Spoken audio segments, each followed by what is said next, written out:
وملائكته يصلون على النبي يا أيها الذين آمنوا صلوا عليه وسلموا تسليما اللهم صل على سيدنا ومولانا محمد معدن الجود والكرم وعليه وبارك وسلم صلاة وسلام عليك يا سيدي يا سيدي يا مكي يا مدني يا عربي يا قرشي يا رسول الله سارے ملتے پڑھو جا الصلاة والسلام علیکہ یا رسول اللہ الصلاة والسلام علیکہ یا نبی اللہ وعلا علیکہ اصحابکہ یا نور اللہ قال النبی صلی اللہ علیہ وآلہ وسلم من صلی علیہ واحدتا صلی اللہ علیہ عشرا او کما قال علیہ السلام اللہ پاک کے آخری نبی حضرت محمد مصطفیٰ صلی اللہ علیہ وسلم نے ارشاد فرمایا جس نے مجھ پر ایک مرتبہ درود پاک پڑھا اللہ تعالیٰ اس پر 10 رحمتیں نازل فرماتا ہے ایک مرتبہ درود پڑھیں گے تو رحمتیں 10 اور اللہ رب العالمین کی ایک رحمت جس پر برستی ہے دنیا و ما فیہا دنیا کے اندر جتنی بھی چیزیں ہیں انسان کو سکون دینے والی انسان کو راحت دینے والی انسان کو چین دینے والی انسان کو خوشیاں دینے والی ساری چیزیں مل جائیں اللہ کی ایک رحمت کے برابر نہیں ہو سکتی جس بندے پر اللہ تبارک و تعالی ایک نہیں 2 نہیں 10 رحمتیں نازل فرمائے گا اس پر رب العالمین کا کتنا بڑا فضل ہوگا جس پر 10 رحمتیں نازل پڑھیں گے درود پاک ایک مرتبہ اصول برکت نزول رحمت کے لیے سارے مل کر درود پاک پڑھیں اللہم صلی علی سیدنا و مولانا محمد معدن الجود والکرم وعلیہ وبارک وسلم آج کے بیان کا جو موضوع ہے وہ ہے رحمت کہ ہمارے آقا صلی اللہ علیہ وسلم رحمت بن کر تشریف لائے رحمت کا معنی انشاءاللہ آپ کی بارگاہ میں پیش کریں گے اور اس میں روایات آیات انشاءاللہ آپ کی بارگاہ میں پیش کریں گے فرقان حمید کے اندر ارشاد فرمایا وَمَا أَرْسَلْنَاكَ إِلَّا رَحْمَةً لِلْعَالَمِينَ ہم نے آپ کو تمام جہان کے لیے رحمت بنا کر بھیجا تمام عالم علماء فرماتے ہیں 18,000 عالم ہیں سارے عالم کے لیے رحمت بنا کر بھیجا آسمان کے لیے رحمت زمین والوں کے لیے رحمت زمین کے نیچے والوں کے لیے رحمت قیامت تک آنے والے سب کے لیے رحمت سب کے لیے رحمت بن کر تشریف لائے رحمت للعالمین پورے عالمین کے لیے رحمت بن کر تشریف لائے اب رحمت کو سمجھیے رحمت کیا چیز ہے رحمت 2 چیزوں کا مجموعہ ہے ایک ہے رقت اور ایک ہے تعاطف رقت اور تعاطف جب دونوں ملتے ہیں بن جاتی ہے رحمت رقت کس کو کہتے ہیں رقت کہتے ہیں کہ کسی کو دیکھ کر نا دل کا نرم پڑ جانا دل کا نرم پڑ جانا کسی کو مصیبت کے اندر پریشانی کے اندر دیکھ کے دل کا نرم پڑ جانا یہ جیسے بندہ فدا ہو جاتا ہے کسی کو دیکھتا ہے کسی کا ایکسیڈنٹ ہوا پڑا ہو تو اس کو دیکھ کے آنکھوں سے آنسو ہمارے نکلا تکلیف اس کو ہو رہی ہوتی ہے دیکھ کے ہمیں ہمارے اوپر ایسا اثر ہو رہا ہوتا ہے کہ آنکھوں سے آنسو یہ ہے رقت تعاطف کیا ہے کسی مصیبت صدا کو دیکھ کر اس کی مصیبت کو دور کر دینا اس کی پریشانی کو دور کر دینا اس پر احسان کر دینا یہ ہے تعاطف اب رقت اور تعاطف جب دونوں مل جاتی ہیں تو بن جاتی ہے رحمت اللہ پاک نے اپنے محبوب کو رحمت للعالمین بنا کر بھیجا آپ اپنی امت کے لیے رحمت بن کر تشریف لائے اب امت کے لیے بھی رحمت بن کر تشریف لائے ہر عالم کے لیے بھی رحمت بن کر تشریف لائے اگر کوئی مصیبت کے اندر ہو پریشانی کے اندر ہو تنگی کے اندر ہو اگر اسے کسی قسم کی تکلیف ہو ہمارے نبی مکرم رسول محتشم صلی اللہ علیہ وسلم اس کی پریشانی کو تکلیف کو دیکھ کر آپ کا دل نرم پڑ جاتا ہے آپ پھر احسان فرماتے ہیں اس کی پریشانی کو دور فرماتے ہیں تو جب دل کا نرم پڑ جانا یہ ہے رقت، اور پھر اس پر احسان کرنا، اس کی پریشانی کو دور کرنا، یہ دونوں یہ مل کر بن جاتی ہے رحمت۔ اللہ نے اپنے محبوب کو رحمت بنا کر بھیجا۔ اس معنی کو اپنے ذہن میں رکھنا ہے، رقت اور تعاطف جب دونوں ملتے ہیں تو بن جاتی ہے رحمت۔ اب کس طرح اللہ رب العالمین نے اپنے محبوب کو رحمت بنا کر بھیجا، آئیے روایات سنتے ہیں۔ بخاری شریف کے اندر حدیث موجود ہے، مسلم شریف کے اندر بھی حدیث موجود ہے۔ عبداللہ بن عباس رضی اللہ تعالیٰ اس حدیث پاک کے راوی ہیں۔ ہمارے آقا ہمارے مولا حضرت محمد مصطفیٰ صلی اللہ علیہ وسلم ایک مرتبہ سفر پر جا رہے ہیں، سامنے دو قبریں آتی ہیں، سامنے دو قبریں آتی ہیں۔ آپ نے فرمایا اے صحابہ ان دو قبر والوں پر عذاب ہو رہا ہے، قبر والوں پر عذاب ہو رہا ہے۔ آپ نے فرمایا جلدی کرو چھڑی لاؤ۔ آپ کی بارگاہ میں چھڑی پیش کی گئی، آپ نے چھڑی کے دو حصے کیے، چھڑی کو چیرا، دو حصے کیے، ایک حصہ ایک قبر پر رکھا، دوسرا حصہ دوسری قبر پر رکھا۔ کیوں؟ جب تک یہ چھڑی تر رہے گی اللہ کی تسبیح بیان کرے گی، اللہ کا ذکر بیان کرے گی، اور جب یہ تسبیح اللہ کی تسبیح اللہ کا ذکر بیان کرے گی تو اس کا فائدہ قبر والے کو ہوگا، اس کے عذاب میں تخفیف کر دی جائے گی۔ ہم جب قبرستان جاتے ہیں اپنے والد کی قبر پر، اپنے چاچو کی قبر پر، اپنے عزیز کی قبر پر کیا کرتے ہیں؟ گھر سے پھول لے کر جاتے ہیں یا بازار سے خرید کر لے جاتے ہیں، تر لے کر جاتے ہیں، پھول نہ ملے تو ٹہنی پکڑ کے، ٹہنی توڑ کے وہ لے جاتے ہیں اور قبر پر رکھتے ہیں۔ اس کی وجہ کیا ہے؟ اس کی وجہ یہی ہے کہ جب تک یہ تر رہتی ہے اللہ کا ذکر کرتی ہے، جب تک یہ اللہ کا ذکر کرتی رہے گی قبر کے اندر مردے کو فائدہ پہنچتا ہے۔ ہاں قبرستان جاتے ہیں نا، بعض ہوتے ہیں نا دالیں لے کر جاتے ہیں، یہ درست نہیں ہے۔ دالیں ہم جا کے پھینکتے ہیں اور جو ہے پھر جانور آتے ہیں اس کو کھاتے ہیں، بیٹ بھی کرتے ہیں مختلف، تو یہ رزق ہے، اس کو نہ ضائع کیا جائے، یہ نہ پھینکا جائے، دالیں وغیرہ اور اس طرح کی چیزیں۔ اگر آپ نے واقعی مردے کو فائدہ پہنچانا ہے تو آپ ٹہنی توڑ کے رکھ دیں، کھجور کی شاخ توڑ کے رکھ دیں، پھول لے کر جائیں، وہ پھول پتیاں اس کے اوپر ڈالی جائیں، قبر کے اوپر ڈالی جائیں، جب تک یہ تر رہیں گی اللہ کا ذکر کرتی رہیں گی مردے کو فائدہ پہنچتا رہے گا۔ اب دیکھیں اللہ رب العالمین نے اپنے محبوب کو عالمین کے لیے رحمت بنا کر بھیجا۔ اللہ تبارک و تعالیٰ نے اپنے محبوب کو رحمت بنایا۔ رحمت دو چیزوں کا مجموعہ ہے، کسی کو پریشانی کے اندر دیکھ کے دل کا نرم پڑ جانا، پھر اس کی پریشانی کو دور کر دینا، یہ دونوں چیزیں ملتی ہیں تو بن جاتی ہے رحمت۔ ہمارے آقا ہمارے مولا حضرت محمد مصطفیٰ صلی اللہ علیہ وسلم جب ان قبروں کے پاس سے گزرے، آپ نے ان قبر والوں پر عذاب کو ملاحظہ فرمایا، عذاب کو دیکھا، آپ سے رہا نہ گیا، آپ کا دل نرم پڑ گیا، آپ سے یہ رہا نہ گیا، تو آپ نے ان کو عذاب سے بچانے کے لیے صحابہ کو حکم دیا جلدی کرو چھڑی لاؤ۔ آپ کی بارگاہ میں چھڑی پیش کی گئی، آپ نے چھڑی کے دو ٹکڑے کر کے ایک حصہ ایک قبر پر دوسرا دوسری قبر پر رکھا تاکہ عذاب کے اندر تخفیف کر دی جائے۔ یعنی ان کی پریشانی کو سنا، دیکھا، دل نرم پڑ گیا، پھر ان کی پریشانی کو دور کس انداز کے اندر کیا؟ یہی تو ہے رحمت۔ اسی لیے تو فرمایا آپ کو عالمین کے لیے رحمت بنا کر بھیجا گیا، رحمت بن کر تشریف لائے۔ یہ رحمت یہ چیز ہے کہ آپ نے ان کی تکلیف کو محسوس کیا، آپ کا دل نرم پڑ گیا، آپ نے ان کی تکلیف کو کس انداز کے اندر دور فرمایا۔ اب آگے اس حدیث کے اندر کس وجہ سے ان کو عذاب ہو رہا تھا یہ باتیں بھی میں بتاتا چلوں۔ ان دو قبر والوں کو عذاب کس چیز کا تھا؟ ان کے اندر دو کمزوریاں، دو غلطیاں تھیں۔ کون سی؟ ایک تو پیشاب کے قطروں سے، پیشاب کے چھینٹوں سے نہیں بچتے تھے، دوسرا غیبت کرتے تھے، گلے کرتے تھے۔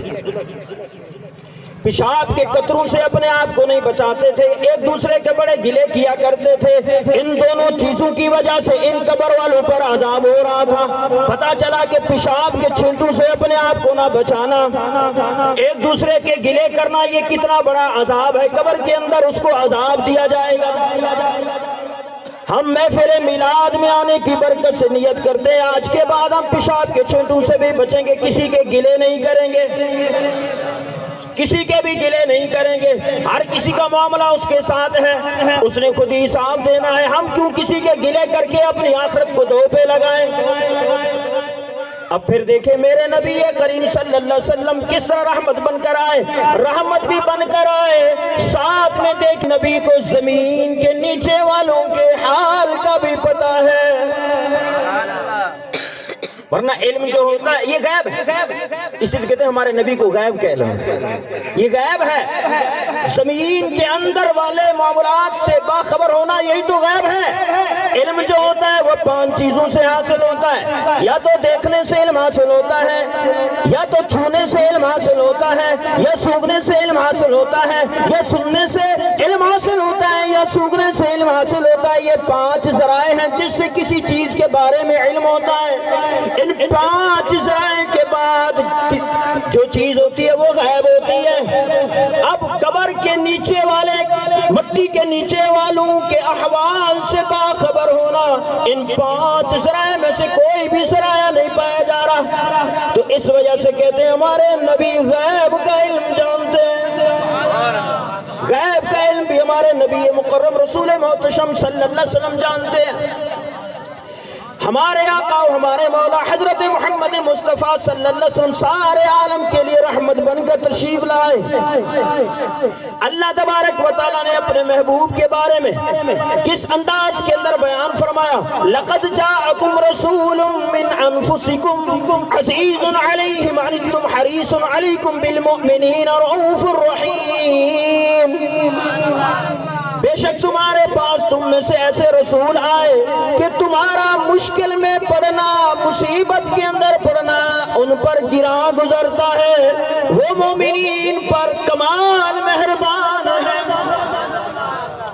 یعنی امت کا پریشانی کے اندر آنا، کسی کا پریشانی میں مبتلا ہونا، تنگی کے اندر مبتلا ہونا، تکلیف کے اندر مبتلا ہونا، اس نبی پر یہ بات بڑی گراں گزرتی ہے، اور یہ مومنین پر کمال مہربان ہے۔ کس طرح مومنین کی مدد فرماتے ہیں، کس انداز کے اندر مدد فرماتے ہیں۔ ہمارے آقا ہمارے مولا حضرت محمد مصطفیٰ صلی اللہ علیہ وسلم سارے عالم کے لیے رحمت بن کر تشریف لائے ہیں، اس وجہ سے رحمت ہے تو یہ سب کی حاجت ہے، رحمت سب کی حاجت ہے۔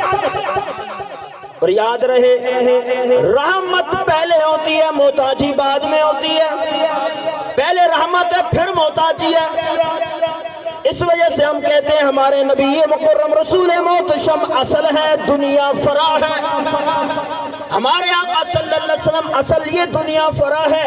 اللہ کے نبی علیہ السلام کا یہ فرمان موجود ہے کہ میں سب سے پہلے، سب تخلیق میری سب سے پہلے ہے، بعثت میری سب سے آخر میں ہے۔ دنیا میں تشریف آوری میری آخر میں ہے، لیکن میری تخلیق سب سے پہلے ہے۔ ہاں، علامہ علوسی علیہ الرحمہ نے اس کو نقل کیا، آپ نے اس روایت کو نقل کیا، جب اللہ تبارک و تعالیٰ نے حضرت آدم علیہ السلام کو پیدا فرمایا، آدم علیہ السلام کی کنیت ابو محمد رکھی۔ حضرت آدم علیہ السلام نے اللہ رب العالمین کی بارگاہ میں عرض کیا، مالک میری کنیت ابو محمد کیوں رکھی گئی ہے، میں تو پہلا انسان ہوں، میری کنیت ابو محمد کیوں رکھی گئی؟ اللہ رب العالمین نے ارشاد فرمایا، اے آدم آسمان کی طرف دیکھو، اے آدم آسمان کی طرف دیکھو۔ جب آدم علیہ السلام نے آسمان کی طرف دیکھا تو آپ کو ایک نور نظر آیا۔ وہ نور کون سا نور تھا؟ وہ میرے نبی کا نور تھا، وہ میرے نبی کا نور تھا۔ آدم علیہ السلام نے اللہ رب العالمین کی بارگاہ میں عرض کیا، اے مالک یہ نور کس کا نور ہے؟ آپ اللہ رب العالمین نے ارشاد فرمایا، یہ اس کا نور ہے جس کا نام آسمانوں پر احمد ہے، زمین میں نام محمد ہے۔ زمین میں نام ان کا محمد ہے، آسمانوں پہ ان کا نام احمد ہے۔ اس وجہ سے کہتے ہیں کہ ہمارے نبی پورے عالم کے لیے رحمت بن کر تشریف لائے۔ ہمارے نبی اصل ہیں، باقی دنیا فرع ہے۔ اب رحمت جو ہے وہ صرف انسانوں کے لیے نہیں، وہ تو جانوروں کے لیے بھی رحمت بن کر تشریف لائے، جانوروں کے لیے بھی رحمت بن کر تشریف لائے۔ ہاں، ایک مرتبہ حضور سید عالم صلی اللہ علیہ وسلم تشریف فرما ہے، صحابہ کرام علی رضوان بھی تشریف فرما ہے، ایک اونٹ دوڑتا ہوا میرے آقا صلی اللہ علیہ وسلم کی بارگاہ میں حاضر ہو جاتا ہے، آ کر کچھ بولنا شروع کر دیتا ہے، اپنی زبان کے اندر بڑبڑانا شروع کر دیتا ہے، کچھ بولنا شروع کر دیتا ہے۔ پیارے آقا صلی اللہ علیہ وسلم نے اس کی گفتگو کو سنا۔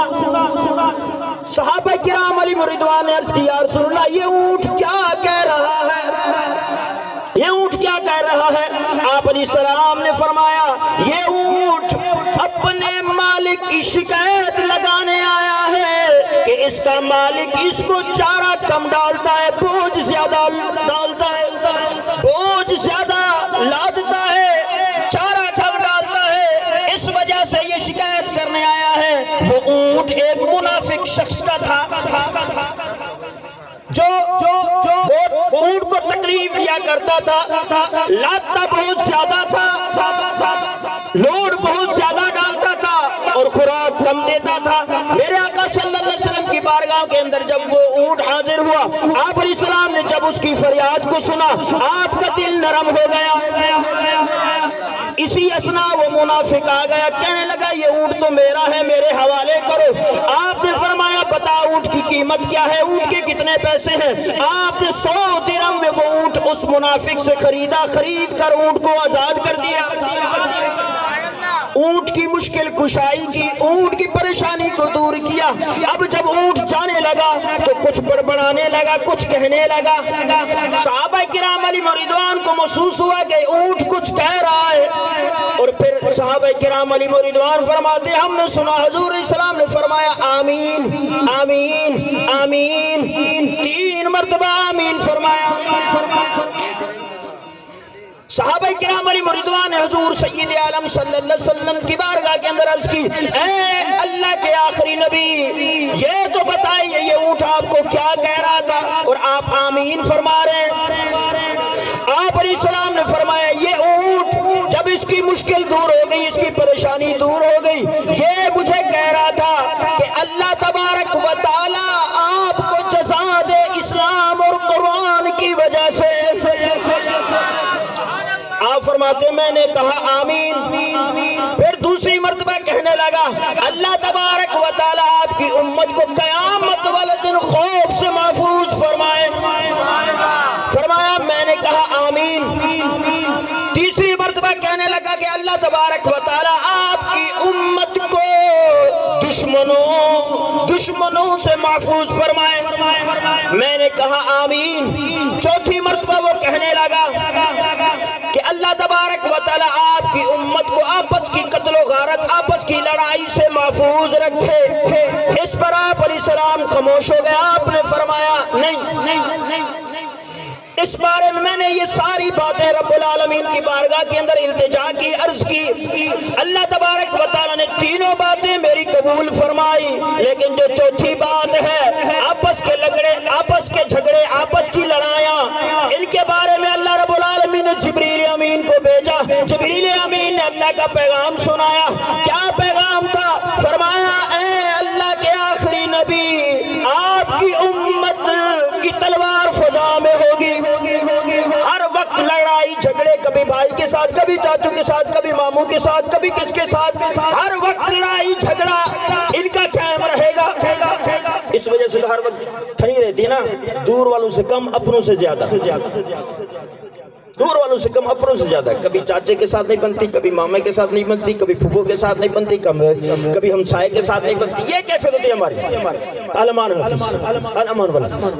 اللہ تبارک و تعالی ہمیں درگزر سے کام لینے کی توفیق عطا فرمائے۔ فرمایا جو جھگڑا کرے اور درگزر، جس کے ساتھ جھگڑا کیا جائے اور دوسرا درگزر سے کام لے، معافی کا کام لے، اللہ تبارک و تعالی اس کے گناہوں کو بھی معاف فرما دیتا ہے۔ تو اللہ تبارک و تعالیٰ کا خاص کام ہوتا ہے جو بڑے پن کا مظاہرہ کرتا ہے۔ اللہ تبارک و تعالیٰ نے اپنے محبوب کو عالم کے لیے رحمت بنا کر بھیجا۔ اللہ تبارک و تعالیٰ نے اپنے محبوب کو جانوروں کے لیے اس طرح رحمت بنا کر بھیجا۔ اونٹ آتا ہے اپنی فریاد حضور سید عالم صلی اللہ علیہ وسلم کی بارگاہ میں سناتا ہے، آپ علیہ السلام اس کی فریاد کو سن کر آپ کا دل نرم ہوتا ہے، آپ اس کی فریاد کو سننے کے بعد اس کی مشکل کو دور فرماتے ہیں، احسان فرماتے ہیں۔ آپ سلام نے اس کی مشکل کو دور فرمایا۔ اسی طرح ایک اور واقعہ بھی بہت مشہور واقعہ ہے، حضور سید عالم صلی اللہ علیہ وسلم جانوروں پر کس طرح رحمت بن کر تشریف لائے کہ حضور سید عالم صلی اللہ علیہ وسلم ایک مرتبہ سفر پر تشریف لے کر جا رہے ہیں، سامنے دیکھا تو ایک شکاری نے ایک ہرنی کو قید کیا ہوا ہے، اور وہ ہرنی حضور علیہ السلام کی بارگاہ میں بار بار دیکھتی ہے، فریاد کرتی ہے، مدد کو بلاتی ہے۔ آپ علیہ السلام نے جب ہرنی کی طرف دیکھا، آپ سمجھ گئے ہرنی کیا کہنا چاہتی ہے۔ آپ علیہ السلام اس شکاری کے پاس آئے، آپ نے فرمایا اس ہرنی کو کچھ دیر کے لیے چھوڑ دو، کیوں پہاڑی کے پیچھے اس کا بچہ ہے، جو پیاسا ہے، جو بھوکا ہے، یہ جائے گی اس کو دودھ پلا کے واپس آ جائے گی۔ وہ شکاری بڑا حیران، یہ کیسے ہو سکتا ہے کہ یہ ہرنی جس کو بڑی مشکل سے میں نے جال کے اندر پھنسایا، اس کو پکڑا ہے، یہ واپس جائے گی آئے گی، یہ کیسے ہو سکتا ہے، یہ کیسی باتیں کر رہا ہے۔ اس وقت وہ مسلمان نہیں ہوا تھا، وہ شخص مسلمان نہیں ہوا تھا اس وقت۔ جب اس نے بات سنی کہ یہ ہرنی جائے گی آئے گی، یہ کیسے ہو سکتا ہے، اس دیہاتی شخص نے کہا اگر یہ ہرنی جاتی ہے اور پھر واپس بھی آ جاتی ہے تو میں کلمہ پڑھ کر مسلمان ہو جاؤں گا، لیکن ہرنی کے آنے تک آپ میرے پاس یہاں رہیں گے۔ آپ نے فرمایا زمان کے طور پر میں تمہارے پاس موجود ہوں، کیونکہ ہرنی نے فریاد کی، کیا فریاد کی، یا رسول اللہ میرا بچہ پہاڑی کے پیچھے بھوکا ہے، پیاسا ہے، اس نے مجھے یہاں قید کیا ہوا ہے، تھوڑی دیر کے لیے مجھے چھوڑ دے، میں اس کو دودھ پلا کے واپس آ جاؤں گی۔ ہمارے نبی کیونکہ آپ جانوروں کے لیے بھی رحمت بن کر تشریف لائے، آپ نے اس ہرنی کی بات کو سنا، آپ کا دل نرم ہو گیا، اب آپ احسان فرمانے لگے، اس کی مدد کے لیے زمان کے طور پر اس شکاری کے پاس ٹھہر گئے۔ شکاری کو اس شخص کو کہا کہ ہرنی کو چھوڑ دے، ہرنی کو جب اس شکاری نے چھوڑا، ہرنی چلی گئی۔ وہ شکاری بڑا حیران، یہ کیسے ہو سکتا ہے، یہ تو خلاف مزاج ہے، یہ تو خلاف عادت ہے، ایک جانور کو شکار کے ذریعے پکڑا جائے اور جائے بھی پھر واپس بھی آ جائے، یہ کیسے ہو سکتا ہے۔ اس کو یہ نہیں پتا تھا سامنے رحمت للعالمین موجود ہے، اللہ کے آخری نبی موجود ہیں، آپ علیہ السلام وہاں موجود ہیں۔ بس وہ شکاری دیکھتا رہا، کیا دیکھتا ہے کہ سامنے ہرنی دوڑتی ہوئی واپس آ رہی ہے، آ کر جال میں بیٹھ جاتی ہے، اللہ اکبر، واپس آ کر جال میں بیٹھ جاتی ہے۔ وہ دیکھتے بڑا پریشان، یہ کیا ماجرا ہے، یہ گئی، اس نے اشارہ کیا، ان کو بلایا، کچھ اپنی زبان میں کہا، انہوں نے سمجھا، پھر ان کی گارنٹی دی، ذمہ داری اٹھائی اور یہاں خود رکے، یہ گئی، پھر واپس بھی آئی، کہنے لگا واقعی ہرنی گئی، اپنے بچے کو دودھ پلا کے واپس آئی، اور پھر آپ نے اس کی زبان کو بھی سمجھا، اس کی مشکل کو بھی سنا، اور آپ نے اس کی فریاد رسی بھی کی۔ یقیناً آپ جھوٹے نبی نہیں ہو سکتے، آپ نبی آخر زمان ہیں۔ کلمہ پڑھ کر مسلمان ہو گیا، میرے آقا صلی اللہ علیہ وسلم کا یہ معجزہ، دیکھتے کلمہ پڑھ کر مسلمان ہو گیا، دیکھتے کلمہ پڑھ کر مسلمان، اللہ اکبر۔ میرے آقا صلی اللہ علیہ وسلم سارے عالم کے لیے رحمت بن کر تشریف لائے۔ رحمت اس طرح کہ جب کسی کی پریشانی دیکھتے تو آپ کا دل نرم پڑ جاتا ہے، اور پھر اس پر احسان فرماتے، اس کی مدد فرماتے، اس کی پریشانی کو دور فرماتے۔ ایک مرتبہ حضرت ابو گھر کے اندر تشریف فرمائے، ان کی والدہ حضور سید عالم صلی اللہ علیہ وسلم پر ایمان نہیں لائی تھی، اور کچھ نازیبہ کلمات کہنے لگی، کچھ سخت جملے کہنے لگی۔ حضرت ابو ہریرہ رضی اللہ تعالیٰ عنہ سے برداشت نہ ہوا، سامنے ماں تھی، لیکن حضور سید عالم صلی اللہ علیہ وسلم کے خلاف آپ کے بارے میں نازیبہ کلمات برداشت نہیں ہو رہے تھے۔ فوراً حضرت ابو ہریرہ حضور سید عالم صلی اللہ علیہ وسلم کی بارگاہ کے اندر حاضر ہو جاتے ہیں، آ کر اپنی پریشانی کا ذکر کرتے ہیں، یا رسول اللہ میری والدہ نے آپ کے خلاف نازیبہ کلمات کہے ہیں، مجھ سے برداشت نہیں ہو رہے، آج آپ کرم فرما دیں، میری مشکل کو دور فرمائیں، میری والدہ کی ہدایت کے لیے دعا فرما دیں۔ حضور سید عالم صلی اللہ علیہ وسلم نے ہاتھ مبارک کو اٹھایا، ابو ہریرہ کی فریاد کو سنا، آپ کا دل نرم پڑ گیا، آپ احسان فرماتے ہوئے آپ نے دونوں ہاتھوں مبارک کو اٹھایا اور دعا کی اللہم اہدہما ابی ہریرہ، آپ نے دعا کی اے اللہ ابو ہریرہ کی والدہ کو ہدایت دے۔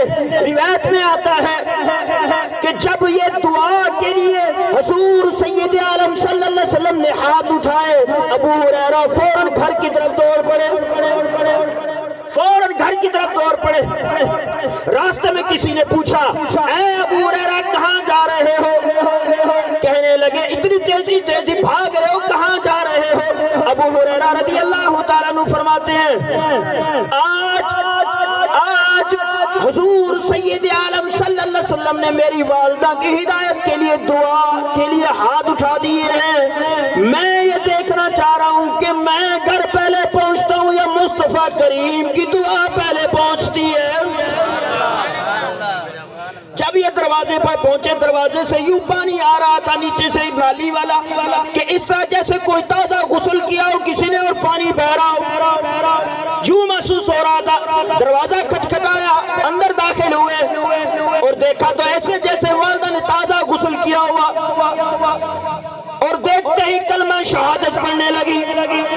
ابو ہریرہ رضی اللہ عنہ کو دیکھتے ہی کلمہ شہادت پڑھنے لگی۔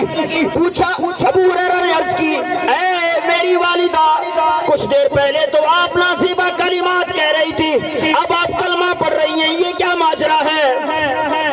ابو ہریرہ رضی اللہ عنہ کی والدہ نے فرمایا بیٹا خود ہی تو دعائیں کرانے کے لیے جاتے ہو اور پوچھتے ہو کہ کلمہ پڑھ رہی ہو، تمہیں نہیں پتا جس کے پاس تو دعا کرانے کے لیے گیا تھا وہی آیا ہے، مجھے کلمہ پڑھا گیا ہے۔ میرے آقا صلی اللہ علیہ وسلم اس طرح رحمت بن کر تشریف لائے تو سارے جہان کے لیے رحمت بن کر تشریف لائے۔ الحمدللہ یہ رحمت ہے تو دیکھیں کس طرح محفل میلاد کا بالکل انقلاب آ گیا، بستی بستی، گاؤں گاؤں، گھر گھر محفل میلاد۔ الحمدللہ میرے آقا صلی اللہ علیہ وسلم کا ذکر خیر ہو رہا ہے، میرے آقا صلی اللہ علیہ وسلم کے معجزات کا ذکر ہو رہا ہے، میرے آقا صلی اللہ علیہ وسلم کے علم کا ذکر ہو رہا ہے، میرے آقا صلی اللہ علیہ وسلم کے بچپنے کا ذکر ہو رہا ہے، میرے آقا صلی اللہ علیہ وسلم کے کمالات کا ذکر ہو رہا ہے۔ یہ میرے آقا صلی اللہ علیہ وسلم کا ذکر تو بلند ہونا ہی ہونا ہے۔ اب یہ اللہ پاک کا بڑا احسان ہے کہ اللہ نے اپنے محبوب کا ذکر خیر کے لیے ہم لوگوں کو قبول فرما لیا، یہ بڑی سعادت کی بات ہے۔ اور ماشاءاللہ بڑی خوشی ہو رہی ہے کہ ان ماشاءاللہ بستی والوں نے مل کے محفل میلاد کا اہتمام کیا، یہ اجتماعی طور پر بڑی خوشی ہوئی۔ ہر بستی کے اندر ہائی لیول کا ہونا چاہیے اور ساتھ والی بستی کو پتہ چل جائے ہم بھی عاشق رسول، تو بھی عاشق رسول، تو بھی میلاد منا، ہم بھی میلاد منائیں گے، تو نبی کا ذکر کر ہم بھی کریں گے، انشاءاللہ نیکیوں میں بڑھ چڑھ کر حصہ لیں گے۔ نیکیوں میں بڑھ چڑھ کر حصہ ملانا چاہیے، یہ تو نہیں کہ دوسروں کو نیچے دکھانا مقصود نہیں ہوتا، اصل تو اخلاص ہے، اصل تو دل ہے جو اللہ کی بارگاہ میں دیکھے جاتے ہیں۔ تو یہ تو نہیں تو کسی کو کم تر کرنا یا مقابلے بازی نہیں، ہاں نیکیوں میں بڑھ چڑھ کر، یار انہوں 10 کی کرائی ہم مل کے 20 کریں گے، نبی کے نام کی ہی کرنی ہے نا محفل میں۔ اور یہ ماشاءاللہ یہ جنازہ کا بنایا گیا اجتماعی طور پر، بڑی خوشی ہوئی۔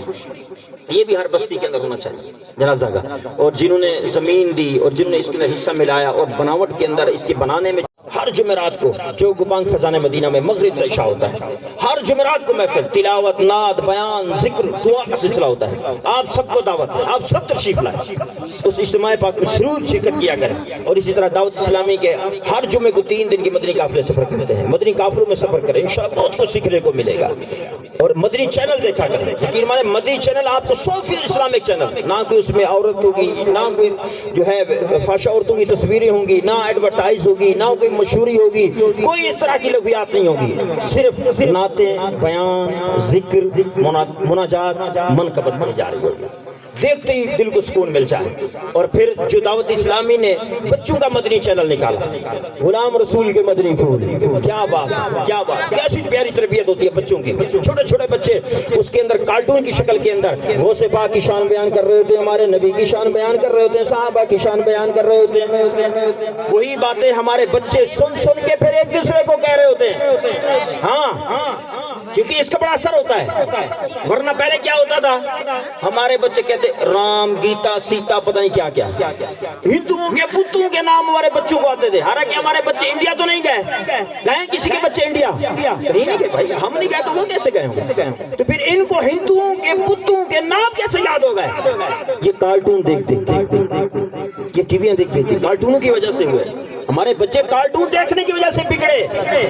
تو ان کی روک تھام کے لیے دعوت اسلامی نے بچوں کا مدنی چینل نکالا, جس کے اندر الحمدللہ عشق مصطفیٰ گھول گھول کر پھرایا جاتا ہے, آداب مصطفیٰ سکھایا جاتا ہے, والدین کا ادب و احترام سکھایا جاتا ہے, گھر کے مینرز, گھر کے اندر کیسے سلیقہ مند رہنا ہے, یہ باتیں سکھائی جاتی ہیں.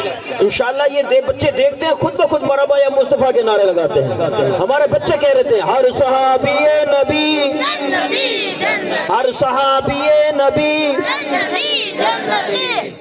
یہ نعرے بڑے ترتیب کے ساتھ لگا رہے ہوتے. کیسے لگا رہے ہوتے؟ مدنی چینل دیکھنے کی برکت. اللہ تعالی ہم سب کو عمل کی توفیق عطا فرمائے. وما علینا الا البلاغ.